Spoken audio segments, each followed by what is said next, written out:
साथियों, आप सभी का विजय प्लेटफॉर्म पर स्वागत है। इस वीडियो में हम लोग डेली करंट अफेयर्स के अंतर्गत 24 नवंबर 2020 के महत्वपूर्ण करंट अफेयर को देखेंगे। तो सबसे पहले बात कर लेते हैं हम लोग निर्वाचन आयोग द्वारा राजनीतिक दलों के प्रतीक चिन्हों पर अभी जो हाल ही में निर्णय लिया गया है उसके बारे में। तो यह जो आपका टॉपिक है, यह आपके मुख्य परीक्षा के जीएस के प्रश्न पत्र नंबर 2 के तहत जो एक टॉपिक दिया गया है, विभिन्न घटकों के बीच शक्तियों का पृथक्करण, विवाद निवारण तंत्र तथा संस्थान, इसके अंतर्गत यह कवर हो जाएगा। तो सबसे पहले हम लोग जो कॉन्टेक्स्ट है उसको समझ लेते हैं। तो हुआ कि हाल ही में केरल उच्च न्यायालय द्वारा केरल कांग्रेस एम अर्थात मणि पीजे जोसेफ गुट जो कि राज्य में यूनाइटेड डेमोक्रेटिक फ्रंट का एक भाग है, इसके द्वारा दायर की गई एक याचिका को खारिज कर दिया गया। क्यों खारिज किया गया? तो याचिका में निर्वाचन आयोग द्वारा जोस के, यहाँ पर के होना चाहिए, जोस के मणिगुट को आधिकारिक केरल कांग्रेस एम के तौर पर मान्यता देने और पार्टी का चुनाव चिन्ह जो कि 2 पत्तियां हैं, इसको आवंटित करने संबंधी निर्णय को चुनौती दी गई थी। तो ये जो चुनौती दी गई थी, इस याचिका को जो कोर्ट ने उसे खारिज कर दिया। न्यायाधीश ने खारिज करते हुए कहा कि अदालत जो है वो भारत के संविधान के अनुच्छेद 226 जिसके तहत जो है उच्च न्यायालय को विभिन्न प्रकार के रिट निकालने की या जारी करने की शक्तियां प्रदान की गई हैं। तो संविधान के अनुच्छेद 226 के द्वारा प्रदत्त अधिकार के तहत आयोग के निर्णय में हस्तक्षेप नहीं कर सकती है। अब हम लोग देख लेते हैं कि राजनीतिक दलों को प्रतीक चिन्हों का जो प्रतीक चिन्ह है उन या जो सिंबल होते हैं उसका आवंटन किस प्रकार से होता है। तो निर्वाचन आयोग के दिशा निर्देशों के अनुसार किसी राजनीतिक दल को चुनाव चिन्ह का आवंटन करने के लिए निम्न प्रक्रिया अपनाई जाती है। इसमें सबसे पहले नामांकन पत्र दाखिल करने के समय राजनीतिक दल या उम्मीदवार को निर्वाचन आयोग की प्रतीक चिन्हों की सूची में से 3 प्रतीक चिन्ह प्रदान किए जाते हैं। उनमें से राजनीतिक दल या उम्मीदवार को पहले पाव के आधार पर एक चुनाव चिन्ह जो है वो आवंटित कर दिया जाता है। इसके अलावा किसी मान्यता प्राप्त राजनीतिक दल के विभाजित होने पर, यदि कोई पार्टी है वो 2 भागों में बट रही है, तो पार्टी को जो पहले से आवंटित प्रतीक या चुनाव चिन्ह था उस पर, मतलब किसको मुख्य पार्टी माना जाएगा, इसका जो निर्णय है और वो जो पहले जो सिंबल दिया गया था वह सिंबल किस भाग को दिया जाएगा, इसका जो निर्णय है वो निर्वाचन आयोग के द्वारा लिया जाता है। अब हम लोग इसके संबंध में जो निर्वाचन आयोग की शक्तियां हैं उसके बारे में देख लेते हैं। तो चुनाव चिन्ह आरक्षण और आवंटन आदेश 1968 के अंतर्गत निर्वाचन आयोग को राजनीतिक दलों को मान्यता प्रदान करने और प्रतीक चिन्हों अर्थात सिंबल आवंटित करने का अधिकार दिया गया है। ये जो चुनाव चिन्ह आरक्षण और आवंटन आदेश 1968 है, इसके अनुच्छेद या आर्टिकल 15 के तहत 15 के तहत निर्वाचन आयोग प्रतिद्वंदी समूहों, मतलब जैसे कोई पार्टी टूट गई 2 भागों में, तो दोनों एक दूसरे के प्रतिद्वंदी है ना, वो चाहते हैं कि किसको मुख्य पार्टी माना जाए या सिंबल किसको मिलेगा। तो प्रतिद्वंदी समूहों अथवा किसी मान्यता प्राप्त राजनीतिक दल के गुटों द्वारा पार्टी के नाम तथा प्रतीक चिन्ह तथा सिंबल संबंधी दाव किए जाते हैं, उनके मामलों पर निर्णय ले सकता है। इसके अलावा निर्वाचन आयोग राजनीतिक दलों के किसी विवाद अथवा विलय पर, 2 पार्टियां का कोई मध्य में विवाद है या उनका विलय हो रहा है, तो इस पर निर्णय लेने हेतु यह जो निर्वाचन आयोग है एकमात्र प्राधिकरण भी है, मतलब इसके अलावा कोई भी इस प्रकार का निर्णय नहीं ले सकता है। तथा सर्वोच्च न्यायालय ने सादिक अली तथा अन्य बनाम भारत निर्वाचन आयोग 1971 का जो केस था, इसमें जो इसकी निर्वाचन आयोग की जो वैधता है या इसकी जो पावर है उसको बरकरार रखा है। अब हम लोग देख लेते हैं चुनाव चिन्ह किस प्रकार के होते हैं जो सिंबल दिए जाते हैं। तो चुनाव चिन्ह आरक्षण और आवंटन संशोधन आदेश 2017 के अनुसार राजनीतिक दलों के जो प्रतीक चिन्ह या सिंबल्स हैं निम्न 2 प्रकार के होते हैं। एक आरक्षित कैटेगरी का होता है, एक स्वतंत्र कैटेगरी या फ्री कैटेगरी का होता है। तो आरक्षित कैटेगरी का देखें तो देश भर में 8 राष्ट्रीय दल, वर्तमान में कितने नेशनल पार्टीज हैं, तो 8 राष्ट्रीय दल हैं और 64 राज्य दलों या जो स्टेट पार्टी हैं, इनको आरक्षित प्रतीक चिन्ह प्रदान किए गए हैं। तथा स्वतंत्र सिंबल्स को देखें तो निर्वाचन आयोग के पास लगभग 200 स्वतंत्र प्रतीक चिन्हों का एक कोष होता है, जिन्हें चुनाव से पहले जो अचानक नजर आने वाले जो गैर मान्यता प्राप्त क्षेत्रीय दल होते हैं, कई छोटे छोटे दल होते हैं जो उनको पहले से मान्यता प्राप्त नहीं होती या स्टेट पार्टी का दर्जा नहीं प्राप्त होता, उन्हें उन क्षेत्रीय दलों को ये सिंबल आवंटित किए जाते हैं। आगे बढ़ते हैं। आगे हम लोग बात करते हैं चापरे वायरस के बारे में। तो चापरे वायरस या जो पोर्शन है, ये आपका जीएस के प्रश्न पत्र नंबर 2 के तहत स्वास्थ्य, शिक्षा, मानव संसाधन से संबंधित जो टॉपिक है उसके अंतर्गत कवर हो जाएगा। तो कॉन्टेक्स्ट यह है कि हाल ही में वैज्ञानिकों के द्वारा एक और घातक वायरस की खोज की गई है, जिसे बोल्विया में चापरे वायरस के नाम से जाना जाता है। तो याद रखिएगा कहाँ खोजा गया है, बोल्विया में। पूछा जा सकता है कि अभी हाल ही में चर्चा में रहा चापरे वायरस जो है, इसको कहाँ पर खोजा गया है या कहाँ पाया गया है, तो बोल्विया में। अब चापरे वायरस के बारे में देख लेते हैं कि है क्या। तो यह इबोला वायरस रोग जो है, इबोला वायरस डिजीज फैलाने के लिए जिम्मेदार जो एरेना वायरस परिवार है, उस परिवार का ही एक वायरस है, जिसके कारण चापरे जो है रक्त स्त्रावी बुखार, चापरे हीमोरेजिक फीवर CHHF फैलाता है। चूँकि जो इबोला वायरस रोग है वो भी एक प्रकार का क्या है, रक्त स्त्रावी बुखार होता है। और यहाँ ध्यान रखिएगा, इस वायरस को सबसे पहले, जैसा कि हमने ऊपर बात की, बोल्विया में तथा बोल्विया के चापरे प्रांत में देखा गया था, इसीलिए इसका जो नाम है वो चापरे वायरस नाम दिया गया। तो पूछा जा सकता है जिसका चापरे नाम दिया गया, चापरे वायरस, यह किसके आधार पर दिया गया, कोई प्रांत है, कोई नदी है, क्या है? तो यह एक प्रांत के नाम पर है जो कि बोल्विया में है। अब ये जो चापरे वायरस से जो संक्रमित व्यक्ति होगा उसके क्या लक्षण होंगे, तो इसका संक्रमण होने पर इबोला जैसे रक्त स्त्रावी बुखार, हीमोरेजिक फीवर और साथ में पेट दर्द, उल्टी, मसूड़ों से खून निकलने, त्वचा पर छाले आने और आंखों में दर्द आदि लक्षण दिखाई पड़ते हैं। तथा वायरल रक्त स्त्रावी बुखार एक गंभीर और जानलेवा बीमारी होती है, या जो चापरे वायरस है, जिससे शरीर के कई अंग प्रभावित हो सकते हैं और यह रक्त वाहिकाओं को नुकसान पहुंचा सकती है। अब इसका प्रसरण कैसे होता है, मतलब फैलाव कैसे होता है, तो आमतौर पर चूहों द्वारा ये फैलते हैं। किसके द्वारा? चूहों द्वारा फैलते हैं। तो ये भी पूछ सकता है कि मच्छरों द्वारा फैलते हैं, चूहों द्वारा, मक्खियों द्वारा, तो चूहों द्वारा फैलते हैं। और यह वायरस जो है संक्रमित कृंतक रोडेंट्स, मतलब जो चूहे इत्यादि होते हैं, कृंतक जीव के अंतर्गत आते हैं। तो संक्रमित कृंतक जीवों से सीधे संपर्क या इनके मल व मूत्र के संपर्क में आने से अथवा संक्रमित व्यक्ति के संपर्क में आने से यह प्रसारित होता है। तथा ये जो चापरे वायरस है, इसके द्वारा उत्पन्न संकट जो दिखाई पड़ रहा है क्या है, तो चूँकि यह कोरोना वायरस की तुलना में, वैज्ञानिकों का ऐसा मानना है कि कोरोना वायरस की तुलना में चापरे वायरस की पहचान करना अधिक कठिन है। क्यों? क्योंकि यह श्वसन मार्ग से नहीं फैलता, जबकि जो आपका कोरोना वायरस है वो श्वसन मार्ग से फैलता है। चापरे वायरस केवल तरल पदार्थों के सीधे संपर्क में आने से फैलता है और इससे सबसे अधिक उष्णकटिबंधीय क्षेत्रों में फैलने वाली बीमारी माना जाता है। विशेष रूप से दक्षिण अमेरिका, बोल्विया जो है आपका दक्षिण अमेरिका का एक देश है, तो दक्षिण अमेरिका के कुछ हिस्सों में जहाँ प्रायः छोटे कान वाले पिग्मी राइस चूहे पाए जाते हैं, और इस बीमारी के फैलने का यहाँ पर सबसे बड़ा खतरा है। इसके अलावा यदि इसके इलाज की बात करें, तो अभी तक जैसे कि कोरोना वायरस का कोई इलाज नहीं खोजा जा सका है, तो उसी प्रकार से इस बीमारी का इलाज करने के लिए अभी कोई विशिष्ट दवाएं उपलब्ध नहीं है। आगे बात कर लेते हैं तुंगभद्रा पुष्करालू के बारे में। तो यह एक प्रकार का उत्सव है या त्यौहार है। तो यह तुंगभद्रा नदी के सम्मान में आयोजित किया जाने वाला एक 12 दिवसीय त्यौहार है और मेनली यह आंध्र प्रदेश में मनाया जाता है। इसे बृहस्पति के मकर राशि में प्रवेश करने पर मनाया जाता है और यह तुंगभद्रा पुष्करालू प्रत्येक 12 वर्षों में, याद रखिएगा, 12 दिन तक चलता है और 12 वर्षों में एक बार आयोजित किया जाता है। और ऐसा माना जाता है कि इस अवसर पर इस पवित्र नदी में स्नान करने से पाप मुक्ति हो जाती है। इसके अलावा या तो तुंगभद्रा पुष्करालू है, इसी प्रकार से पुष्करालू या पुष्करम उत्सव भी होता है, जिसका ही एक पार्ट है तुंगभद्रा पुष्करालू। तो यह जो पुष्करालू या पुष्करम है, ये देश भर में प्रवाहित होने वाली 12 प्रमुख नदियों की पूजा के लिए समर्पित एक धार्मिक त्यौहार है। तो याद रखिएगा तुंगभद्रा पुष्करालू जो है ये मेनली आपका आंध्र प्रदेश में आयोजित किया जाता है। आगे चलते हैं, क्वाड समूह के बारे में बात करते हैं, क्वाड ग्रुप के बारे में। तो कॉन्टेक्स्ट यह है कि अभी कुछ समय पहले संयुक्त राज्य अमेरिका के राज्य उप सचिव स्टीफन बेजगन ने कहा कि सहयोग संबंधी मापदंडों को समझने के बाद अंततः क्वाड देशों के समूह को अधिक औपचारिक हो जाना चाहिए। क्यों? क्योंकि अभी ये जो क्वाड ग्रुप है एक तरीके से विचार के स्तर पर है, अभी ये औपचारिक रूप से इसका गठन नहीं किया गया है। अब महत्वपूर्ण है कि यह क्वाड समूह है क्या। तो यह एक चतुष्पक्षीय, मतलब 4 पक्षों का एक संगठन है जिसमें जापान, भारत, अमेरिका और ऑस्ट्रेलिया सम्मिलित हैं। तो कौन से देश शामिल हैं ये हमें पता होना चाहिए।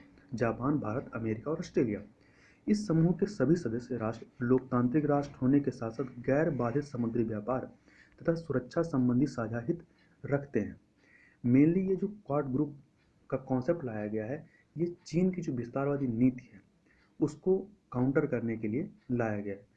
और इसके साथ ही इसके ये जो क्वाड ग्रुप है इसके और भी कई सारे आयाम हैं तथा इस विचार को, ये जो क्वाड ग्रुप का जो विचार है, इस विचार को पहली बार वर्ष 2007 में, तो 2007 में जापानी प्रधानमंत्री शिंजो आबे द्वारा प्रस्तावित किया गया था। हालांकि ऑस्ट्रेलिया के समूह में सम्मिलित नहीं होने के कारण यह विचार आगे नहीं बढ़ सका। अब चूंकि ऑस्ट्रेलिया भी इसमें शामिल हो गया है तो इस विचार को आगे बढ़ाया जा रहा है। तो इसको कथन के रूप में पूछा जा सकता है, मतलब दे सकता है कि वर्ष 2007 में अमेरिका के प्रधानमंत्री के द्वारा इसको प्रस्तावित किया गया या किसके द्वारा। तो याद रखिए कि 2007 में जापानी प्रधानमंत्री शिंजो एबे के द्वारा इसको प्रस्तावित किया गया था। अब क्वाड समूह की उत्पत्ति का थोड़ा सा पृष्ठभूमि देखें तो क्वाड समूह की उत्पत्ति के सूत्र जो हैं वर्ष 2004 में जो सुनामी आती है उसके बाद राहत कार्यों के लिए ये चारों देश अमेरिका, जापान, भारत, ऑस्ट्रेलिया, चारों देशों द्वारा किए गए समन्वित प्रयासों में खोजे जा सकते हैं। इसके बाद इन चारों देशों के मध्य वर्ष 2007 में जो आसियान शिखर सम्मेलन था इसके दौरान पहली बार बैठक होती है और इस बैठक का उद्देश्य जापान, भारत, अमेरिका और ऑस्ट्रेलिया चारों देशों के मध्य समुद्री सहयोग को बढ़ाना था। अब ये जो संगठन क्वाड ग्रुप है इसका महत्व क्या है? तो क्वाड जो है ये समान विचारधारा वाले देशों के लिए परस्पर सूचनाएं साझा करने तथा पारस्परिक हितों संबंधी परियोजनाओं पर सहयोग करने हेतु एक अवसर है। चूंकि ये जो चारों देश हैं कहीं ना कहीं जापान से इनका चीन से एक तरीके का विवाद है और ये चारों देश चीन को काउंटर करना चाहते हैं, इसलिए इनकी एक साझा उद्देश्य तो ये भी है चीन को काउंटर करना। इसके साथ ही इसके सदस्य राष्ट्र एक खुले और मुक्त इंडो पैसिफिक दृष्टिकोण को साझा करते हैं। साथ ही यह भारत, ऑस्ट्रेलिया, जापान और अमेरिका के मध्य वार्ता के कई मंचों में से एक है। मतलब अलग अलग फोरम तो हैं, उसी के साथ यह भी एक फोरम है जहाँ पर चारों देश आपस में विभिन्न मुद्दों पर वार्ता कर सकते हैं तथा इसे किसी एक विशेष संदर्भ में नहीं देखा जाना चाहिए। मतलब केवल ऐसा नहीं कि ये चीन को काउंटर करने के, इसके अन्य आयाम भी हैं। आगे बात कर लेते हैं आयुष्मान सहकार योजना के बारे में। तो यह जो आयुष्मान सहकार योजना है यह आपका मुख्य परीक्षा के जीएस के प्रश्न पत्र नंबर 3 के तहत जो टॉपिक दिया गया है समावेशी विकास का इससे उत्पन्न विषय, इसके अंतर्गत कवर हो जाएगा। तो सबसे पहले हम लोग कॉन्टेक्स्ट की बात कर लेते हैं।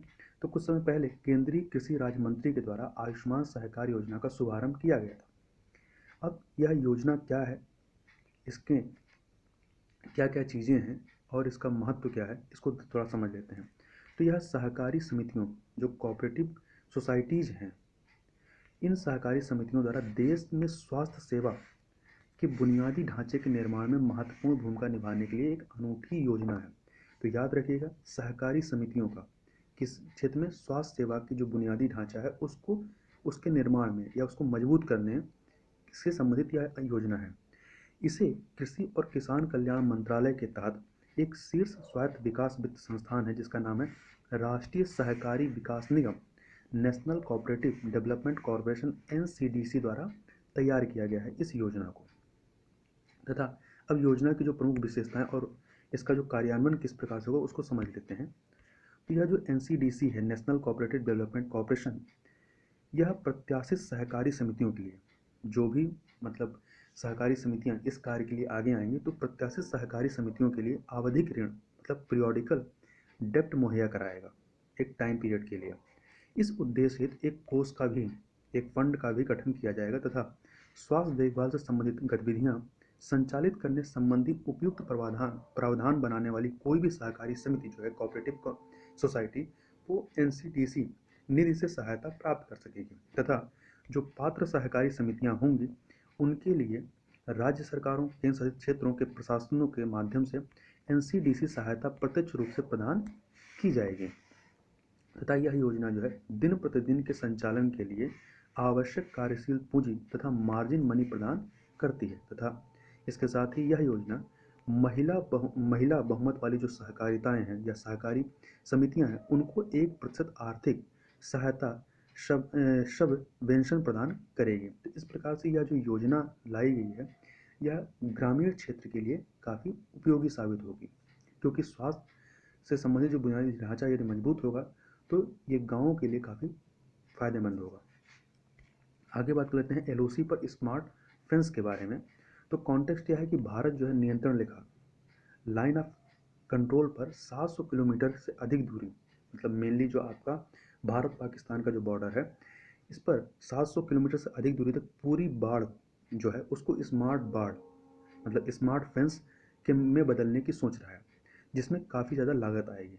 तो इसी के मद्देनज़र इसके लिए एक हाइब्रिड मॉडल अपनाया जा रहा है कि पूरे को एक ही तरीके के स्मार्ट फेंस से बदलने के बजाय एक हाइब्रिड मॉडल लाया गया। इसमें इसमें जो परीक्षण किया जा रहा है, इसके तहत स्मार्ट बाढ़ के इस मॉडल की लागत जो है लगभग 10 लाख प्रति किलोमीटर होगी। 1 किलोमीटर स्मार्ट फेंस लगाने में 10 लाख रुपए की लागत आएगी। इसको आप एलओसी को जहाँ पे इसको लगाया जाना है इस मैप में आप देख सकते हैं। ये जो रेड है ये एलओसी को रिप्रेजेंट कर रहा है। इधर आपका अक्साई चीन है और ये आपका जो इलाका है ये पीओके है, मतलब पाक ऑक्यूपाइड कश्मीर है, जो कि भारत का ही हिस्सा है। तो इसी यहीं पर ये स्मार्ट फेंसिंग होनी है। दालाउत बेग ओल्डी का नाम कई बार आता है, तो वो कहाँ है? वो आपका ये अक्साई चीन के पास यहाँ पे स्थित है। आगे चलते हैं। ये देखिए यहाँ पर एक चीज़ और है, देखिए ये आपका ये रेड यहाँ तक जो है ये एलओसी है और इधर वाला जो है ये एलएसी मतलब चाइना के साथ लाइन ऑफ एक्चुअल कंट्रोल है, ये लाइन ऑफ कंट्रोल है। तथा इस बाढ़ को जो है ये जो स्मार्ट फेंसिंग होगी इसमें राडार अर्थात light detection and ranging sensor, infrared sensor और कैमरों के साथ इसको लैस किया जाएगा, जिससे जो घुसपैठ होती है विभिन्न प्रकार की जैसे ड्रग्स की या आतंकवादियों की, उसको पूरी तरीके से रोका जा सके। आगे बात कर लेते हैं डेमचोक सेक्टर के बारे में। तो इसके बारे में बात करें तो भारत के जम्मू कश्मीर राज्य के लेह जिले, तो यहाँ जम्मू कश्मीर कहने से बेहतर है कि लद्दाख, चूँकि जो लेह जिला है वो लद्दाख के अंतर्गत आएगा। तो लद्दाख के लेह जिले में स्थित एक गांव वह सैनिक खेमा है तथा यह अक्साई चीन क्षेत्र के दक्षिण में स्थित है। अभी इसको हम लोग मैप में भी देख लेंगे। और वास्तविक नियंत्रण रेखा जो एलएसी है लाइन ऑफ एक्चुअल कंट्रोल इस ग्राम के दक्षिण पूर्वी भाग से निकलती है तथा यह जो क्षेत्र है यह एक विवादित क्षेत्र है जो डेमचोक, लद्दाख और डेंगमोंग नगरी प्रोफेक्चर के गांवों तक विस्तृत है तथा चार्डिंग नाले और सिंधु नदी के संगम के निकट यह अवस्थित है। अब प्रश्न उठता है चर्चा का कारण क्या है, यह चर्चा में क्यों है? तो हाल ही में पूर्वी लद्दाख के डेमचोक सेक्टर में भारतीय सेना द्वारा पकड़े गए चीनी सैनिक को चीन को वापस कर दिया गया, तो इसी वजह से यह चर्चा में आया था। अब इसको थोड़ा सा मैप में यहाँ देखें तो यहाँ पर आप मैप में देख सकते हैं ये आपका अक्साई चीन है और ये आपका एलएसी है लाइन ऑफ एक्चुअल कंट्रोल। ये दौलत बेग ओल्डी है यहाँ पर और यहीं पर आप देखेंगे गलवान वैली जहाँ पर भारत और चाइना के सैनिकों के मध्य में मुठभेड़ हुई थी, ये आपका गलवान वैली है जहाँ पे विवाद चल रहा है। और यहीं पर आप देखेंगे पेंगोंग लेक यहाँ पर है। इसके अलावा जिसकी हम लोग बात कर रहे हैं डेमचोक की, तो ये आपका यहाँ पर है। आगे चलते हैं, आगे बात करते हैं इंड स्प्रिंग बोर्ड के बारे में। तो यह इंड स्प्रिंग बोर्ड है क्या? तो यह इंडियन बैंक तथा IIT Madras incubation cell IIT MIC की एक पहल है। तो याद रखिएगा इंड स्प्रिंग बोर्ड किसकी पहल है? तो यह इंडियन बैंक तथा आईआईटी मद्रास इनक्यूबेशन सेल की एक संयुक्त पहल है। अब इसका उद्देश्य क्या है? इसका उद्देश्य जो भी स्टार्टअप्स हैं उनका वित्त पोषण करना है। कैसे होगा? तो इसके लिए आईआईटी जो एमआईसी है, आईआईटी मद्रास इनक्यूबेशन सेल, ये प्रमाणित प्रौद्योगिकी और स्थापित नगदी प्रवाह वाले स्टार्टअप को बैंक के पास, मतलब जो भी स्टार्टअप हैं उनको किनको फंड प्रोवाइड करना है ये आईआईटी एमआईसी के द्वारा बताया जाएगा। तो उनको ये बैंक के पास भेजेंगे और बैंक इन इकाइयों को, ये जो स्टार्टअप्स होंगे इनको 50 करोड़ तक का ऋण प्रदान करेगा। आगे चलते हैं, अगला है अवसंरचना निवेश न्यास model infrastructure investment trust model के बारे में। तो यह जो है यह एक म्यूचुअल फंड की भांति एक सामूहिक निवेश योजना है। यह अवसंरचना निवेश न्यास मॉडल क्या है?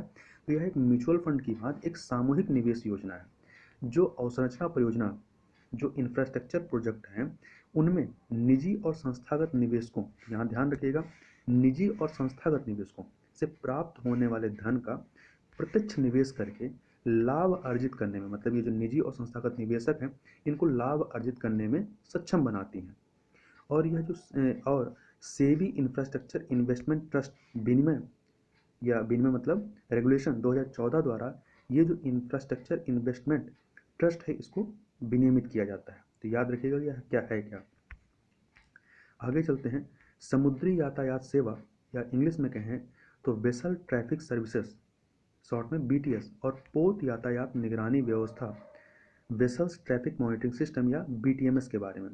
तो जहाजरानी राज्य मंत्री द्वारा कुछ समय पहले समुद्री यातायात सेवा बीटीएस और पोत यातायात निगरानी व्यवस्था बीटीएमएस के लिए स्वदेशी सॉफ्टवेयर समाधान के विकास का शुभारंभ किया गया। तो यह जो बीटीएस और बीटीएमएस है यह एक ऐसा सॉफ्टवेयर है जो पोत, जो भी वेसल्स हैं, ये जो जहाज हैं, इनकी स्थिति के साथ ही अन्य यातायात की स्थिति या मौसम संबंधी खतरे की चेतावनी और एक बंदरगाह या जलमार्ग के भीतर यातायात के व्यापक प्रबंधन को निर्धारित करने का कार्य करती है। इसके साथ ही समुद्री यातायात सेवा जो बीटीएस है, इस समुद्र में जीवन की सुरक्षा, समुद्री यातायात की सुरक्षा और दक्षता तथा समुद्री वातावरण, आसपास के किनारे के क्षेत्रों, कार्यस्थलों और समुद्री यातायात के संभावित दुष्प्रभावों से सुरक्षा कायम करने में सहायक होती है। और जो आईएमओ है, international meteorological organisation, international maritime organisation जो है, इसके सम्मेलन की सोलास मतलब safety of life at sea के तहत जो बीटीएमएस का पालन करना जो है वो अनिवार्य है। तो इस प्रकार से यहाँ पर हम लोगों ने ये कुछ महत्वपूर्ण करंट अफेयर को देखा। तो इस वीडियो में बस इतना ही, मिलते हैं नेक्स्ट वीडियो में, तब तक के लिए बहुत बहुत धन्यवाद।